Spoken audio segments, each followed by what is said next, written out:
As the one and only Peter Dockers writes above me, a spectacular match just finished up between Richard Rapport and Wei Yi in China. Today in this video, I'd like to review some of the most exciting and potentially the most instructive moments from that match between these two very young stars. Hungarian Grandmaster Richard Rapport took on Chinese sensation Wei Yi in his home country, and this was the first game I'd like to take a look at. In this position here, Wei Yi was white, and it seemed as though Richard Rapport had found all the defensive moves that were needed. He's obviously gobbled up a few pawns here, and if the position continues to simplify, black will be winning very quickly. One of the things you have to consider, though, whenever your opponent's king is in the middle of the board is every opportunity to get at it.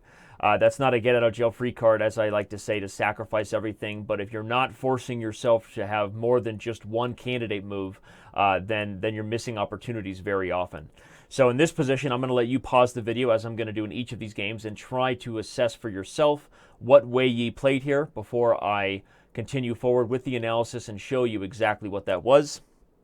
Okay, and now that you've had a moment to pause the video, let's see what the engine tells us was played. Of course, we already know that the engine's going to see a brilliant tactic right away, the move knight takes f7.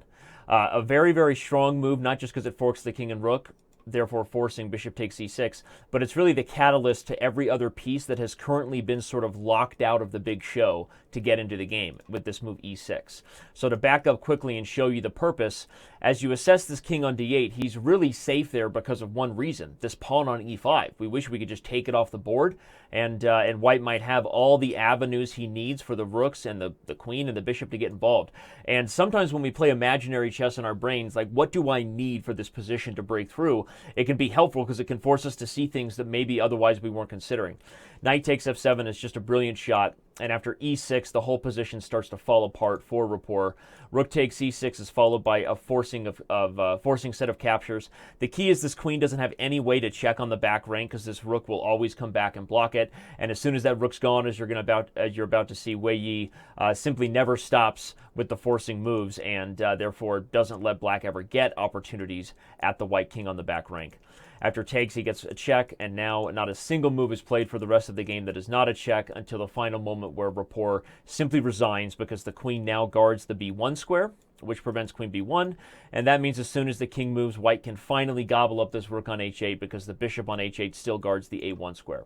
So as you saw there, this was the first big win by Wei Yi as white in this match, and now we're going to take a quick look at Richard Rapport's attempt to strike back and even up things as he did.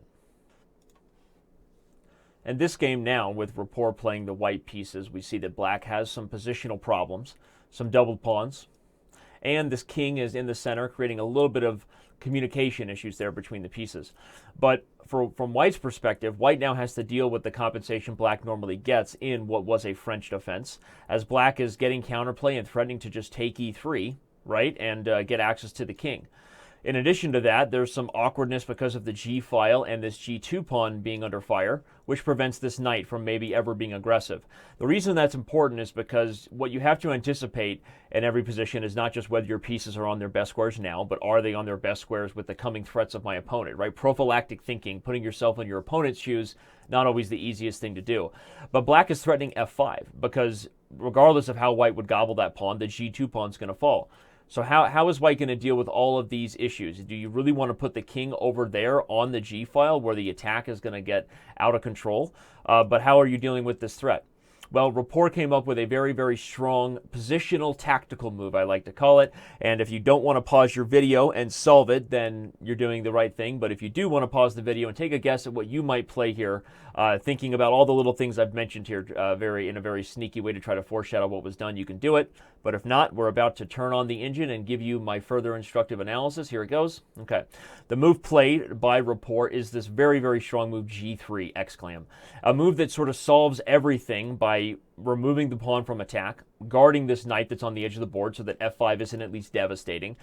The only one it doesn't solve, though, is that can't black take on e3? Well, the problem is that d takes e3, and this is likely what Wei Yi may have underestimated, will be met now by just castles.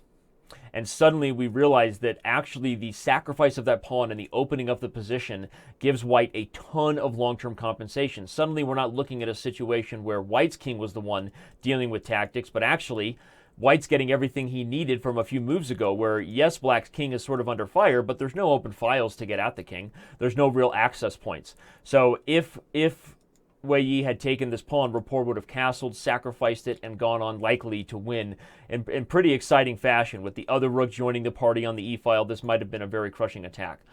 So, because of that, after g3, Wei Yi does his best to kind of maintain the balance of the position. He doesn't want to upset the balance. He knows his king is in potential danger, but you also have to be careful if you're black here, because if the position simplifies too far and this pony just establishes itself on f5, that's going to be a good knight versus a bad bishop, right? And that's going to be an endgame where nobody likes getting grinded out as black in situations like that. So he plays queen d5, but Rapport has everything set in mind to force the simplification as I just talked about. He starts with e4 and then a very timely sacrifice of the c3 pawn with b3. Even if the queens don't trade and the queen backs up, a move like c4 just to block everything is going to get the kind of position I was talking about where the knight will dominate the bishop. Evals from the computer are, almost about 3/4 of a pawn, but really with grandmasters it's even more than that. Just a very comfortable position for white. Because of that, we see the capture, but now after the quick castle's long, you realize that the extra pawn means nothing for black, as the engine even agrees with us. You know you're in trouble when you're up a pawn and you're just down so much positionally. Doubled isolated pawns, isolated pawn, doubled pawns, not isolated, but when the fact that white gets the d-file quickly, they might as well be isolated.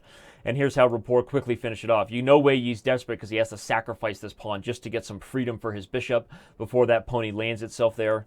But that means that now not only is black not up a pawn, but he really hasn't solved the bigger problems of his positional weaknesses. White gobbled up the pawns and headed into a pretty easily rook ending. We're just going to make a few more moves to show you how white's massive majority, once this g and f pawns get rolling, just got out of control here.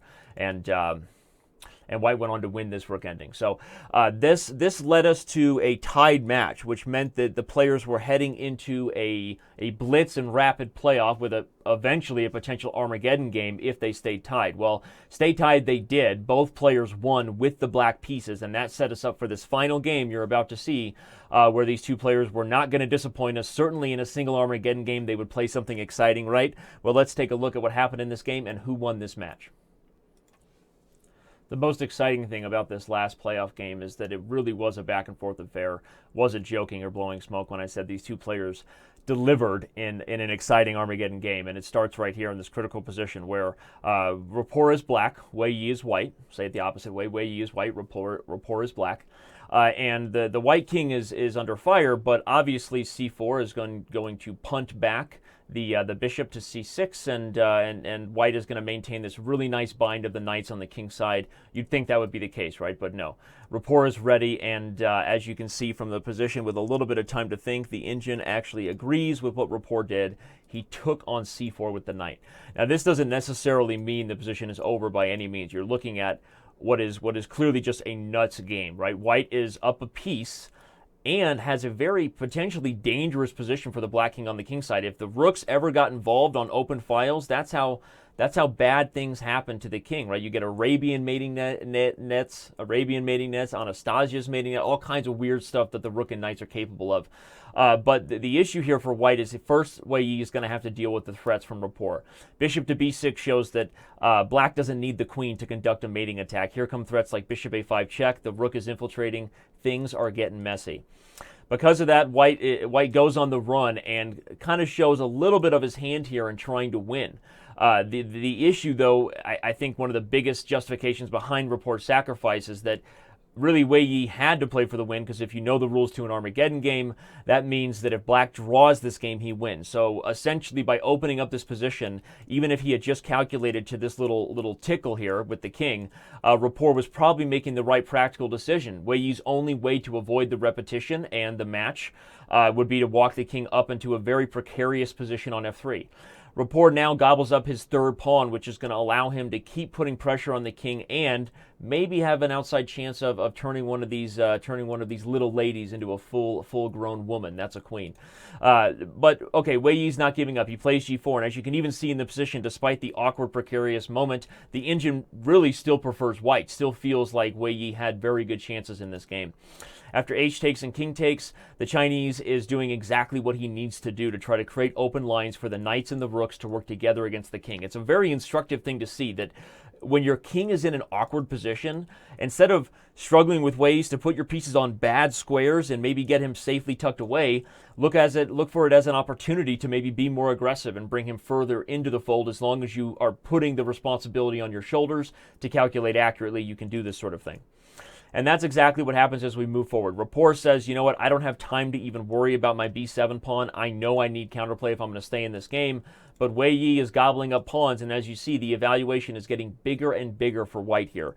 White is headed the direction you would think to be a win in this game because he's able to get one of his pawns back. Black has no clear threats with this pawn, and this king is still awkward. One of my, I guess, factors that I weigh, not only when I'm giving advice to students or in my own games, about whether or not I should sacrifice a piece is it's not just about getting pawns. Sometimes some people say, well, as long as you have 3 pawns for the piece, isn't the material equal? Usually not. Usually even 4 pawns can't really justify themselves against a piece, because as tactics ensue in a middle game, a piece is a piece and pawns are pawns.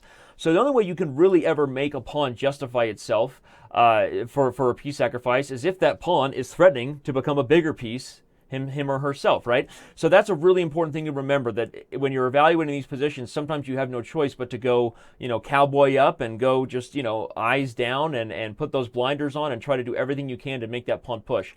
That's what Black does here. He plays bishop b3, which has a very clear intention. I need to make sure I have chances to rush this pawn up the board. But Wei Yi is not looking back in regards to creating the counterplay. Unfortunately for him, probably one of the biggest critical moments was right here, where he decided to stick with this, maybe rather than switch gears and keep the bind on the pieces here so that a pawn didn't get too far.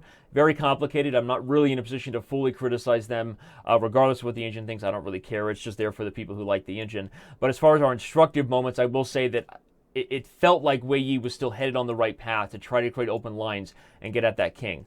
But perhaps what was miscalculated was exactly this move, bishop c2, which gains a tempo on the rook and very importantly threatens bishop f5 check, which is going to put this king right back in one of those awkward positions he was in before, where he might be in a mating net. That's exactly what Rapport was able to do and get a little more counterplay whilst, here the whilst word, helping the a-pawn push up the board. Bishop comes into d4, and white knows he's going to be in a little bit of trouble here because that a-pawn is going to become a full-grown lady. Because of that, he looks for opportunities to maybe give himself up. Look at this nice rook a8 move, right? It takes advantage of the pinned bishop. White had calculated that he could make these sacrifices because of the thing I foreshadowed long ago. There's a mating net happening here against the black king. But unfortunately, as our buddy Stockfish reveals, black does have tricks to get out of it, starting with this awesome sacrifice one piece back, bring the rook down to guard the mate, and then get out of dodge here by sacrificing and then pushing. Finally, we see the smoke is clearing, and at the end of the big, massive shootout, we have a queen that's about to appear on the A file, which means that this match, foreshadowing done, time to reveal the results. Spoiler alert: Richard Rapport won this match in China, flying to the Far East and taking down the Chinese on his home turf. Wei Yi, of course, still just an absolute rising star, maybe somebody who we expect to challenge for the throne. You heard it here first, and in a few years from now. But Rapport, in this case, the young Hungarian, also a super talent, takes this match, takes it home by winning in an amazingly awesome, tactical, aggressive fashion in the Armageddon game. And hopefully you enjoyed some of these instructive and critical moments from their match. Appreciate. Give us some feedback. Give us a like. Give us a share. Let us know how you like this kind of video. Obviously, this one should have probably been dubbed a little more like match of the day rather than game of the day, but I hope you enjoyed the extra content nonetheless, and we'll see you around on Chess.com.